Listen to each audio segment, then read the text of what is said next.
Aloha, greetings from Hawaii. I am Mandy, and this is my channel, Sugar Bee Homestead Crafts. This is actually my first video. I just wanted to, sorry, I'm getting over a little bit of a cold here.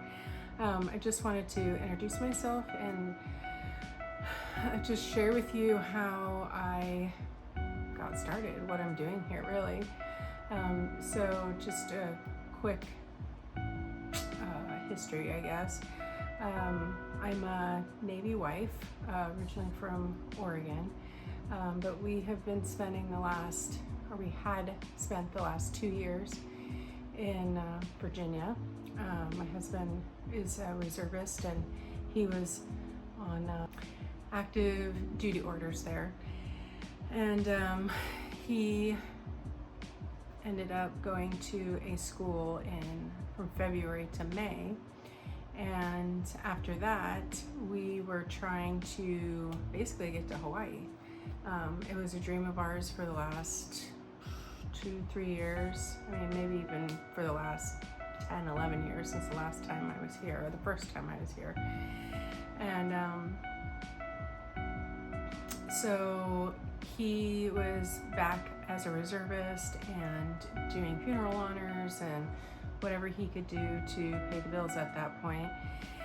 And so come September, we found out that we got orders to Hawaii. So super excited. But there were many hoops for him that he needed to jump through. And unfortunately, these were all hoops that could have been dealt with before we found out that he was going, so everything would have been ready, but we didn't. So originally we were supposed to get orders for October 1st, and because of all this stuff he had to go through, we knew it was most likely going to get pushed through to November 1st. But the unfortunate thing was, October 1st, what happened? Government shutdown. So not only were we now wondering what was going to happen with the orders, because nobody was working to continue to push through that stuff, what he was doing to provide for our family, the funeral honors and his reserve pay, it was gone. Zero. They weren't allowed to do funerals. Eventually they were allowed to do funerals, but it was all back paid. So it was a huge struggle, and just this worry financially of what we were going to do. I mean, we were in worse shape in those couple of months than we were during COVID, trying to figure out how to get paid. So I was blessed to be a stay-at-home mom at the time. So there's really, to me, it felt like there's no point in getting a job, because I just didn't know when we were going back. So like, I'm not gonna get a job and be like 2 weeks later be like, deuces, I'm out of here, we gotta go. So anyway, originally I remember I was laying in bed thinking about random stuff. I don't even know how this popped in my head. Maybe I was going over like what needed to be packed and whatnot, the contents of my closet, and I remembered that I had these bags of baby clothes, one from each of my children, and my plan was always to make a memory quilt, a quilt out of their baby clothes, and for myself. And so I started looking into like how to get that done, and I didn't come across anything that either was in my price range that I liked the style of. It was just boring little squares, or the stuff that was what I was looking for was like $1,000, high quality stuff. And so I started thinking, I wonder if I can do this myself. So, and that's how this all started. I just got on YouTube and started looking up how to quilt. And the problem was that I didn't, well, not only did I have no know-how whatsoever, but I didn't have a sewing machine. So I was like, okay, I'm gonna tackle this feat the hardest way possible. I'm gonna hand stitch everything. So I went on YouTube and just started learning how to do the hand stitches and like what stitch you use for quilting and all the, just everything. I learned everything that I know now, basically, from YouTube. Nikki from Pink Cut Sew, she was one of the first videos I pulled up, and she was just doing the actual quilting process of the quilt by hand. And that was the first thing I saw. So to me, I was like, okay, you use that stitch for everything. Well, which obviously wasn't true, but I just kept watching and learning, and the sewing channel, sewing tutorials by Tara Reid, See Kate Sew, those were my favorites. I learned so much from those, not only quilting, but you know, all these other really fun things to sew. And so then while I was sewing this quilt, you know, it brought my stress level down, and it gave me something to focus on, and it made me feel like I was productive. And I remember I started it October 6th was the first day. I'd gathered up the tools that I had, which at this point was basically fabric. I got this like jelly roll, is what they're called, strips of fat coordinating fabric, needle, thread, and scissors, and like a rotary cutter and a cutting mat. And it was like this tiny little cutting mat too. And I think there's some, I don't know if I said rulers, but, and then a few rulers. Anyway, so from October 6th to October 30th, I made this quilt behind me. This is my first quilt. Now don't look too closely at it because it's terrible. There's a bazillion mistakes on this thing. It is so bad. But I finished it. It was this huge accomplishment. It was so hard. I made so many mistakes, but I just kept going. And I was like, my goal was just to complete it. And through that process of a little over 3 weeks, you know, I made a quilt completely by hand. And I learned so many things. And so after that, I got the bug. I got super excited, and I wanted to just keep going. And I made some small things after that, kind of gave myself a break. I made a couple bookmarks for my kids. I made coasters, these really cute farm animal coasters. I wish I had them with me, but I don't. And then I had this Christmas fabric, and I wanted to make a table runner really bad, but I didn't want to make just this boring square table runner. So I found this pattern. I could not tell you. I wish I could give you credit, whoever I got it from. I can't remember who it was because there were so many channels. I didn't save everybody's, but anyway, I made this table runner. So I don't know how well you can see it on there, but this is it. So it was like this kind of, I don't know how to describe it, zigzag design, I guess. And I made, and then the back of it was this fabric. Once again, so many mistakes. My biggest mistake with this was that the way I quilted it. Once again, I did it by hand, and when you quilt by hand, it doesn't leave as much of a imprint, I guess, on the back. So you can't really see anything on the back of this at all. Like some faint markings, and I wash it to make sure it like crinkles up afterwards, but it's still not really noticeable. But anyway, huge mistake on this one. I lined it up wrong, so there's like this one square that just looks terrible. And then I tried to do something creative with the quilting, and it works on some squares, and it wasn't noticeable on the others, and it's just absolutely not noticeable on the back. So, but once again, I completed it, and this was our table runner here in Hawaii, because I brought this with us. We didn't have any of our other Christmas stuff. It was really sad. Today's actually Christmas. So, Anyway, but so I still had a ton of this fabric left, so I made a quilted slipcover, pillow slipcover. This design of the slipcover itself, not the front of it. This is just a basic patchwork, but this was from Nikki at Pin Cut Sew as well. So yeah, and I kept going. Okay, and probably my favorite thing that I made was from Ann Wood, and it is this needle book, and it was so much fun.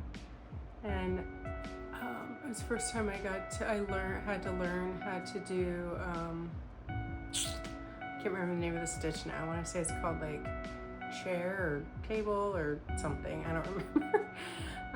I'll look that up and put that in there. But anyway, needle book and with embroidery floss, and this was my favorite thing I made. It just turned out so well, and I actually added an extra page to it from the free pattern. Sorry, blanking out. That I got from here, and I put in a little pocket, which I did wrong, but you know what, it still works. And yeah, I just absolutely love this. It just turned out so beautiful, and I wish I can think of a reason to make more of these, because a needle book is very specific to a certain group of people. So I don't know, maybe I'll try and figure out how to do something that's more broad. So anyway, after doing all these fun things, I realized that this was kind of what I was supposed to be doing. My husband kept telling me how much he loved everything and how impressed he was, and you know, and I did all of it by hand, so there's a lot of flaws, a lot of mistakes. And when I decided that I should try and do this for a living, I tried to figure out how to do that. You know, the go-to is the Etsy store, or for crafting, you know, and especially this time of year, in the holiday season, there's all the craft fairs, right?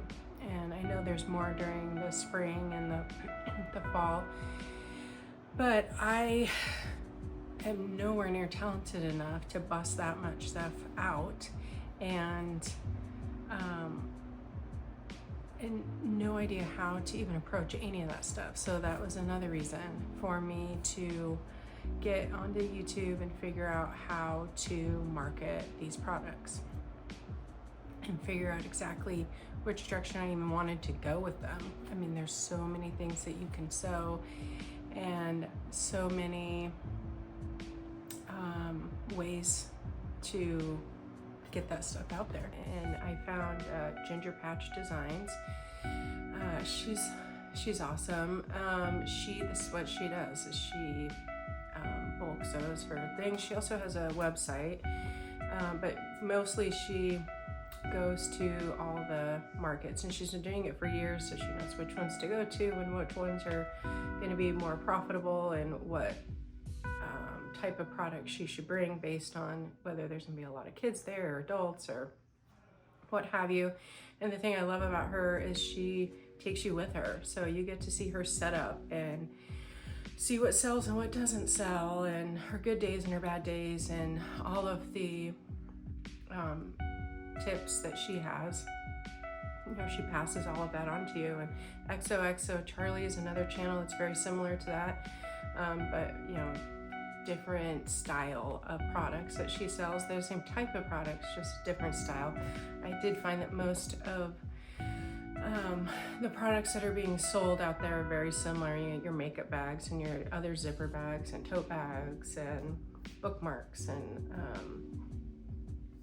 bowl cozies and all of these things. And you know, part of me feels like I need to find something different, but at the same time, these are what people are using, right? This is what is selling, and everybody needs a pot holder. And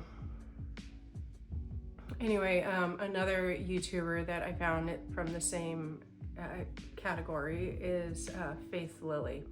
And the thing I liked about her that was different from the other two, from anybody really that I've seen, is that she, sorry, I have a cold, so I'm sucking on a cough drop so I don't cough in your face.